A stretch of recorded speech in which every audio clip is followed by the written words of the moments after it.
और अमरीकी जरीदे फोर्ब्स ने जर्मन चांसलर एंगेला मर्केल को दुनिया की सबसे ज्यादा बाअसर खातून करार दे दिया। मजीद जानते हैं इस रिपोर्ट में।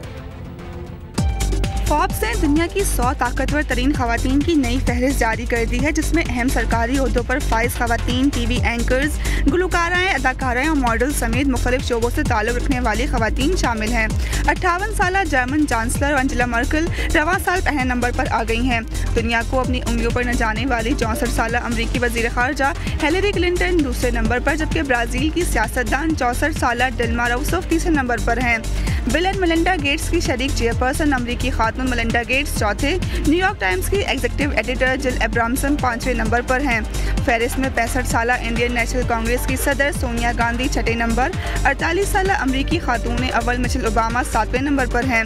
आलमी मालियाती इदारे IMF की मैनेजिंग डायरेक्टर क्रिस्टीन लगार्डे का नंबर 8वां है। अमरीकी होमलैंड सिक्योरिटी की सेक्रेटरी जेनेट नेपोलिटानो 9वें, जबकि सोशल मीडिया वेबसाइट फेसबुक की CEO शेरिल सैंडबर्ग 10वें नंबर पर आई हैं। अमरीकी टेलीविजन की मारूफ मेजबान ओपरा विनफ्री 11वें नंबर पर ताकतवर खातून करार दी गई हैं। मारूफ गुलकारा लेडी गागा 14वें नंबर पर जगह बनाने में कामयाब हो गई हैं। म्यांमार की सियासी रहनुमा आंग सान सू ची 19वें, बरतानिया की मलका क्वीन एलिजाबेथ II 26वें, अमरीकी अदाकारा जेनिफर लोपेज 38वें, गुलकारा शकीरा 40वें, अमरीकी नशरियाती इदारे CNN की नुमाइंदा क्रिस्टियाने अमनपुर 53वें, हॉलीवुड अदाकारा एंजेलिना जोली 66वें और कतर के अमीर की साहबजादी शेखा मयस्सा अल थानी 100वें नंबर पर आई हैं। और पाकिस्तान इंटरनेशनल मॉनेटरी फंड को कर्ज वापसी की मद में चौथी किस्त अदा करेगा। स्टेट बैंक जरा के मुताबिक चौथी किस्त का माली हजम 39 करोड़ 72 लाख डॉलर है। पाकिस्तान इससे कबल फरवरी में 40 करोड़ 10 लाख डॉलर, मई में 39 करोड़ 20 लाख डॉलर और जून में 10 करोड़ 80 लाख डॉलर मालियत की 3 किस्तें IMF को पहले ही अदा कर चुका है। चौथी किस्त की अदायगी के बाद IMF को वापस किए जाने वाले कर्जे का माली हजम 1 अरब 29 करोड़ डॉलर हो जाएगा।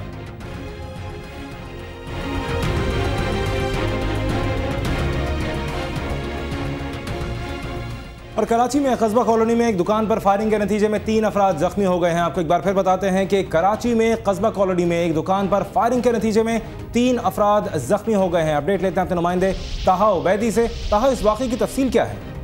जी बिल्कुल, ये औरंगी टाउन का इलाका है। यहाँ पर कस्बा मोड़ पे अब से कुछ देर कबल 4 मुसल्लह मोटरसाइकिल सवारों ने अंधाधुंध फायरिंग की है, जिसके नतीजे में 3 अफराद शदीद जख्मी हुए थे, जिन्हें मुकामी अस्पताल मुंतकिल किया गया, जिनमें से एक जख्मों की ताब न लाते हुए दम तोड़ गया, जबकि 2 अफराद शदीद जख्मी हैं जो कि अस्पताल में ज़ेरे इलाज हैं।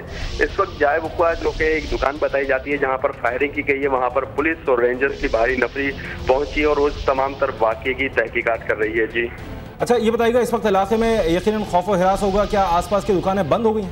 जी बिल्कुल, मैं आपको बताऊं, इस वक्त इलाके में कशीदगी है। यहाँ पर वक्फे से हवाई फायरिंग का सिलसिला जारी है, जिसकी वजह से जो कारोबार है वो मुकम्मल तौर पर यहाँ पर बंद करा दिया गया है। इसके अलावा लोगों में खौफ और हिरास भी पाया जाता है। सही। अच्छा ताहा, जिस तरह आपने भी देखा, हम भी सूरत हाल को देख रहे हैं, रमज़ान मुबारक के बाद ईद के दिन कुछ थोड़े से जुर्म के लिहाज से थोड़े से कम थे, अमन अमान की सूरत हाल निस्बतन बेहतर थी, लेकिन ईद के बाद फिर वैसी जराइम ने सर उठाया है। पुलिस क्या कर रही है, इंतज़ामिया क्या कर रही है? मैं आपको बताऊं कि हुकूमत और इंतज़ामिया की जानिब से रोज़मर्रा जो है मीटिंग्स होती हैं, हिकमत अमली बनाई जाती है, नित नए तरीक़ेकार बनाए जाते हैं, लेकिन जो जुराइम पेशा अफराद हैं या जो शरपसंद नासिर हैं वो अभी भी आज़ाद हैं। अभी भी जो है कराची के जो मुतादिद इलाके हैं, जिसमें लांडी, यहाँ पर गुलशन इकबाल और दीगर जो इलाके हैं, इनमें कशीदगी अभी भी बरकरार है।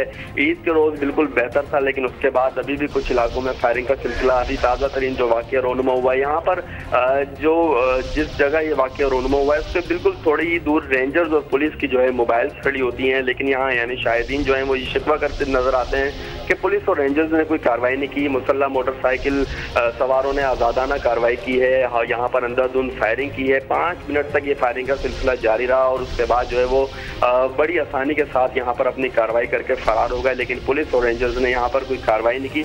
अवाम की जानिब से भी शिकायत आती है, लेकिन हुकूमत जो है अपने तरीक़ेकार और हिकमत अमलियाँ ही तब्दील करती रहती है। जी साहब हमारे साथ ही रहेगा, हम अपने नाज़रीन को अपडेट देते हैं इस ब्रेकिंग न्यूज़ के बारे में। कराची में कस्बा कॉलोनी में होने वाली एक दुकान पर फायरिंग के नतीजे में जो 3 अफराद जख्मी हुए थे, उनमें एक शख्स जख्मों की ताब न लाते हुए चल बसा है, जबकि 2 अफराद अभी भी जख्मी हालत में अस्पताल में हैं।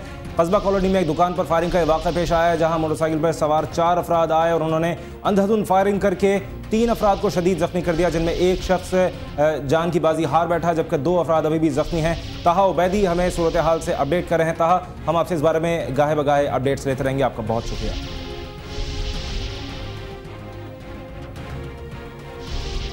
भारत के मरकजी बैंक ने पाकिस्तानी शहरियों और कंपनियों को हिस्से खरीदने की इजाजत दे दी है। इस हवाले से मजीद अपडेट्स लेंगे अपने नुमाइंदे महमूद जान बाबर से। जी महमूद। जी देखें, ये जो आज बयान जारी किया गया है इस्लामाबाद में भारत के हाई कमीशन की जानिब से, तो उस कमीशन में पाकिस्तान के वो ताजर जो कि भारत के साथ तिजारत करना चाहते हैं, तो उनके लिए बड़ी हौसला अफजा बातें हैं इसमें। सबसे पहले देखें कि एक जो अहम तरीन जो पाकिस्तान के लिए एक ज़रूरत हुआ करती थी कि जो लोग वहाँ पर जाकर अपने लिए कोई कंपनी खोलना चाहते थे, तो उसके लिए सबसे पहले एक पाबंदी होती थी कि उनका एक इदारा था फॉरेन इन्वेस्टमेंट क्लियरेंस सेल, उसके पास आपको रजिस्टर होना पड़ता था। उसके रजिस्ट्रेशन के बाद ही आप जाकर अपनी वो कंपनी वहाँ पर खोल सकते थे और फिर आगे जाकर अपना कारोबार कर सकते थे। तो सबसे पहले तो ये एक बड़ी खबर है कि अब पाकिस्तान के वो लोग जो कि वहाँ पर जाकर अपनी कंपनियाँ खोलेंगे, तो उनको इस पाबंदी से आज़ाद कर दिया गया है। अब वो इससे मुस्तस्ना होंगे कि वो ऐसा करें।